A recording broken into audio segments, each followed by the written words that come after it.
شیعہ محرم کی رات کو لائٹ بند کر کے کیا کرتے ہیں؟ ویڈیو ڈیلیٹ ہونے سے پہلے لازمی دیکھیں۔ بسم اللہ الرحمن الرحیم۔ السلام علیکم ناظرین، خوش آمدید آپ کے اپنے چینل دین کے راز میں۔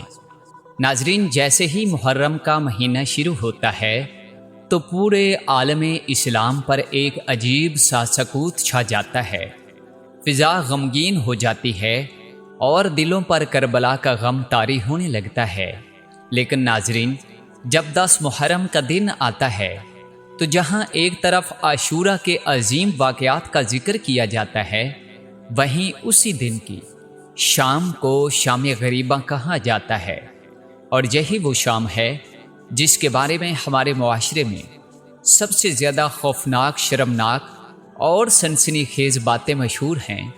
کہا جاتا ہے کہ 10 محرم کی شام امام بارگاہوں کے دروازے بند کر دیے جاتے ہیں، لائٹس گل کر دی جاتی ہیں، اور پھر اندر مرد و عورت کو اکٹھا کر کے ایسا عمل کروایا جاتا ہے جسے سن کر روح کانپ جاتی ہے۔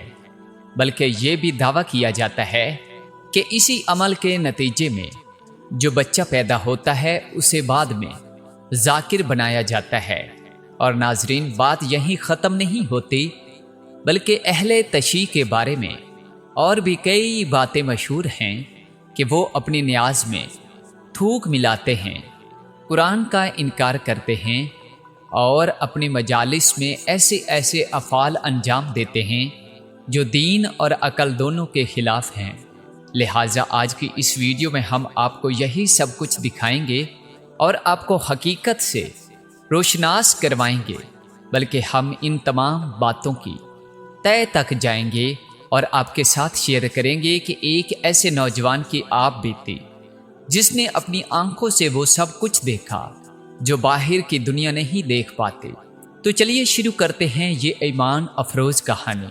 ناظرین، ایک عابد نامی نوجوان کہتا ہے کہ میرا تعلق ایک دور دراز دیہات سے ہے، سادہ مزاج، محدود سوچ اور دینی علم کا ذریعہ صرف وہی مسجد تھی جو ہمارے محلے میں تھی۔ مسجد کے امام صاحب وہی تھے جو اپنے والد کی جگہ آئے تھے، اور ان کا علمی دائرہ بھی وہی تھا جو ان کے والد کا تھا۔ نہ کسی کتاب تک رسائی تھی، نہ کسی مسند عالم کی مجلس سننے کا موقع۔ جو کچھ ہمیں بتایا جاتا ہم اسے ہی سچ سمجھ لیتے، اور سب سے زیادہ جو باتیں ہمارے کانوں میں ان دنوں پڑتی تھی وہ اہل تشیع کے بارے میں تھی۔ بچپن ہی سے سن رکھا تھا کہ شیعہ قرآن کا انکار کرتے ہیں، کہ وہ اپنی نیاز میں تھوک ملاتے ہیں، اور وہ امام بارگاہوں میں ایسے گندے کام کرتے ہیں جنہیں بیان نہیں کیا جا سکتا۔ خاص طور پر شام غریبہ کے متعلق تو ایسے خوفناک قصے سنے تھے کہ دل کانپ جاتا تھا۔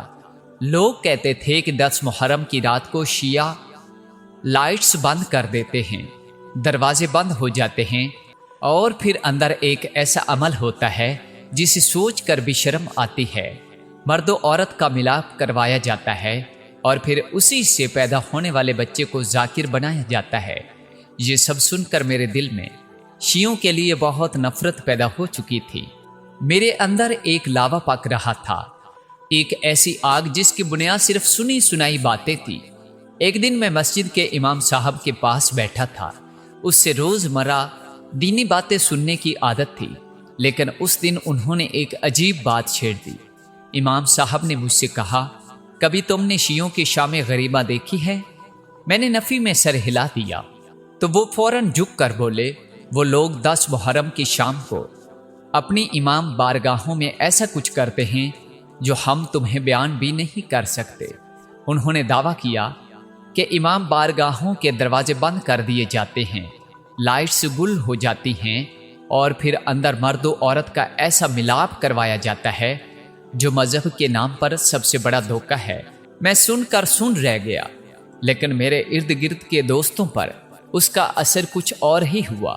وہ تو فوراً ہی اس مبینہ راز کو لے کر پورے گاؤں میں پھیل گئے۔ ہر محفل میں وہ یہی بات دہرانے لگے، تمہیں پتہ ہے کہ شیعہ شام کو کیا کرتے ہیں؟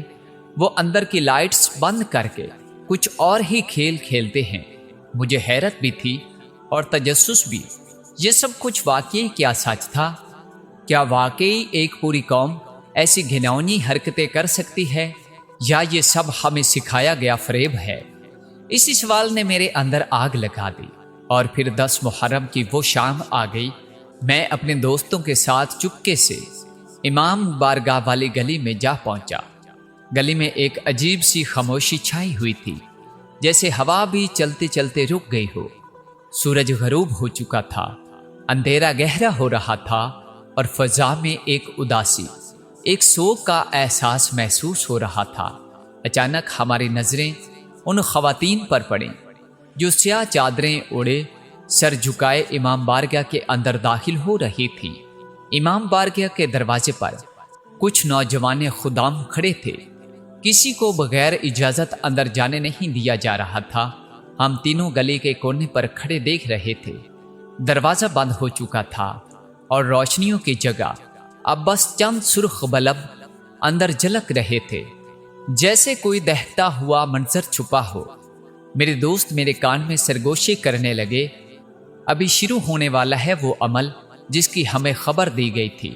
لیکن میرا دل بے چین تھا، دماغ سوالوں سے الجھ چکا تھا۔ کیا واقعی یہاں ان دروازوں کے پیچھے وہی سب کچھ ہو رہا ہے جو ہم بچپن سے سنتے آئے تھے؟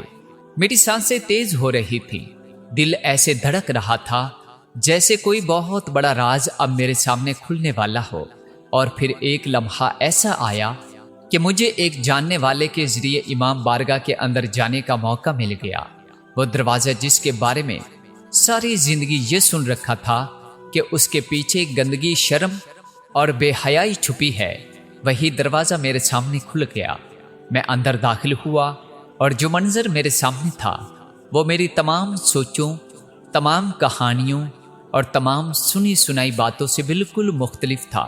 اندر مکمل خاموشی چھائی ہوئی تھی، چاروں طرف اندھیرا تھا، لائٹس بند تھی، لیکن یہ اندھیرا خوفناک نہیں بلکہ سوگ اور غم کا اندھیرا محسوس ہو رہا تھا۔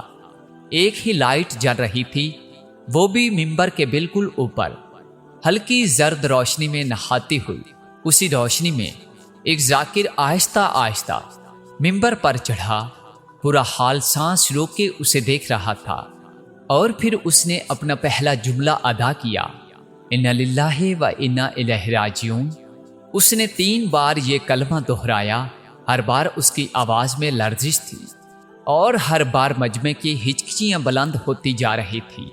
مرد، خواتین، بچے، سب کے سب جیسے غم میں ڈوب چکے تھے۔ ذاکر کی آواز پھر بلند ہوئی، لوگو، یہ وہ دن ہے جب تمہارے نبی صلی اللہ علیہ وسلم کے نواسے حسین ابن علی میدان کربلا میں بھوکے پیاسے شہید کر دیے گئے۔ اس کے بعد وہ کہنے لگا، حسین نے سجدے کی حالت میں جان دے دی۔ ان کا چھوٹا سا بیٹا علی اصغر، جو ایک قطرہ پانی کے لیے تڑپتا رہا، اسے یزیدی لشکر نے 6 ماہ کی عمر میں تیر مار کر شہید کر دیا۔ زینب کی چادر چھینی گئی، اہل بیت کے خیمے جلائے گئے، اور نبی کی بیٹیاں قید کر کے بازاروں میں پھرائی گئی۔ ناظرین، میں سن رہا تھا، لیکن میرے اندر جیسے کچھ ٹوٹنے لگا تھا۔ مجلس ختم ہو چکی تھی، لوگ آہستہ آہستہ اپنے جوتے اٹھا کر واپس جا رہے تھے، چہروں پر خاموشی، آنکھوں میں نمی، جیسے کوئی جنازہ پڑھ کر لوٹ رہے ہوں۔ میں وہیں بیٹھا رہا، میرے قدم جیسے زمین سے جڑ گئے تھے، آنکھوں میں آنسو تھے۔ نہ جانے امام حسین کی شہادت سن کر نکلے تھے یا اپنی سوچوں پر شرمندہ ہو کر۔ میرے دل میں ایک سوال گونج رہا تھا، کیا یہی وہ لوگ تھے جن کے بارے میں مجھے بتایا گیا تھا کہ یہ شام غریباں کی رات فحاشی کرتے ہیں، کہ یہ اندر گناہوں کی آڑ میں جنسی کھیل کھیلتے ہیں، کہ ان کی مجالس بے حیائی کا مرکز ہوتی ہیں؟ میں سوچتا رہا کہ جس معاشرے نے میرے کانوں میں زہر گھولا تھا، انہی لوگوں کو میں نے اپنا استاد مانا، اور انہی کے سکھائے ہوئے نفرت کے سبق کو اپنا ایمان سمجھا۔ مجھے یاد آنے لگا کہ کیسے ایک بار محلے کی ایک محفل میں بیٹھے ہوئے کچھ لڑکے ہنس ہنس کر کہہ رہے تھے کہ شیعہ تو اپنی نیازوں میں تھوک ملاتے ہیں اور قرآن کو بھی نہیں مانتے، اور مجھے بھی یہی سکھایا گیا تھا۔ لیکن آج جو کچھ میں نے اپنی آنکھوں سے دیکھا اس نے میرے اندر کی ساری نفرت دھو ڈالی۔ وہاں نہ کوئی تھوک ملا کھانا تھا، نہ کوئی قرآن سے انکار، بلکہ ہر جملہ، ہر دعا اور ہر آنسو اہل بیت سے محبت، نبی سے عقیدت اور کربلا کے شہداء کی یاد سے لبریز تھا۔ ہاں، یہ سچ ہے کہ ہمارے اور ان کے بعض عقائد میں اختلاف ضرور ہے، لیکن اتنا بڑا فاصلہ، اتنی شدت، اتنی نفرت، یہ سب ہماری جہالت، ہماری سنی سنائی باتوں اور کسی مخصوص ایجنڈے کا نتیجہ تھا۔ ناظرین، اگر آپ بھی ایسی حقیقت پر مبنی اور تحقیقی کہانیاں دیکھنا پسند کرتے ہیں تو دین کے راز فیملی کا حصہ بننا مت بھولیے گا۔ اب آگے سنیے کہ عامر کی زندگی میں اس ایک رات نے کیا تبدیلی لائی۔ میں اس رات جب گھر واپس لوٹا تو میں وہ شخص نہیں تھا جو شام کو گھر سے نکلا تھا۔ میری سوچ بدل چکی تھی، میرے اندر برسوں سے بسا ہوا تعصب جیسے ٹوٹ چکا تھا، اور اسی لمحے میں نے سوچا کہ اگر ہم صرف سنی سنائی باتوں پر یقین کریں گے تو سچ ہم سے ہمیشہ چھپا رہے گا۔ ناظرین، محرم ہمیں صرف غم اور ماتم نہیں سکھاتا، بلکہ ہمیں سچ کا سامنا کرنے، صبر کرنے اور ظالم کے سامنے ڈٹ جانے کا ہنر بھی سکھاتا ہے۔ حضرت حسین رضی اللہ تعالیٰ عنہ نے صرف جان نہیں دی، بلکہ ہمیں یہ بھی سکھا گئے کہ حق کے لیے آواز اٹھانا، باطل کے سامنے نہ جھکنا اور قربانی دینا ہی اصل ایمان ہے۔ لیکن افسوس، آج ہم نے محرم کو صرف رسومات تک محدود کر دیا ہے، جلسے جلوس، ماتم، بس ظاہری مظاہرے۔ مگر یاد رکھیے، اہل بیت سے محبت کا اصل حق تب ادا ہوتا ہے جب ہم ان کی سیرت کو سمجھیں، ان کے اخلاق کو اپنائیں اور اپنے دل و دماغ سے نفرت، تعصب اور فرقہ واریت کو نکال پھینکیں۔ امام حسین ہمیں صرف رلانے کے لیے نہیں بلکہ جگانے کے لیے کربلا گئے تھے۔ اللہ رب العزت سے دعا ہے کہ ہمیں حضرت امام حسین رضی اللہ تعالیٰ عنہ کی سیرت کو سمجھنے، اس پر عمل کرنے اور حق و باطل کے درمیان فرق کو پہچاننے اور حق و باطل کے درمیان فرق کو پہچاننے کی توفیق عطا فرمائے۔ ہمیں اہل بیت کی سچی اور خالص محبت نصیب فرمائے اور ان کے نقش قدم پر چلنے والا بنائے۔ ہمیں تعصب، نفرت اور فرقہ واریت سے پاک دل عطا فرمائے اور اس امت کو وحدت، بصیرت اور محبت کی دولت سے مالا مال کر دے۔ آمین یا رب العالمین۔ ناظرین، اگر آپ کو یہ ویڈیو پسند آئی ہو اور آپ کا دل بھی نفرت کے بجائے محبت اور سچائی کی طرف مائل ہوا ہو تو اس ویڈیو کو لائک کریں اور ہمارے چینل دین کے راز کو سبسکرائب کرنا ہرگز نہ بھولیں، تاکہ ہم آپ تک ایسی مزید سچی اور تحقیقی ویڈیوز پہنچاتے رہیں۔ اور ہاں، نیچے کمنٹ میں ضرور بتائیے، کیا آپ کے ساتھ بھی کبھی ایسا ہوا ہے کہ سنی سنائی باتوں نے آپ کی رائے بدل دی ہو، لیکن جب آپ نے خود حقیقت دیکھی تو سب کچھ بدل گیا؟ اپنا تجربہ ضرور شیئر کیجیے۔ ہماری اگلی ویڈیو دیکھنا مت بھولیے گا، جس میں ہم ایک اور ایسا ہی سچا واقعہ آپ کے ساتھ شیئر کریں گے۔ اللہ حافظ۔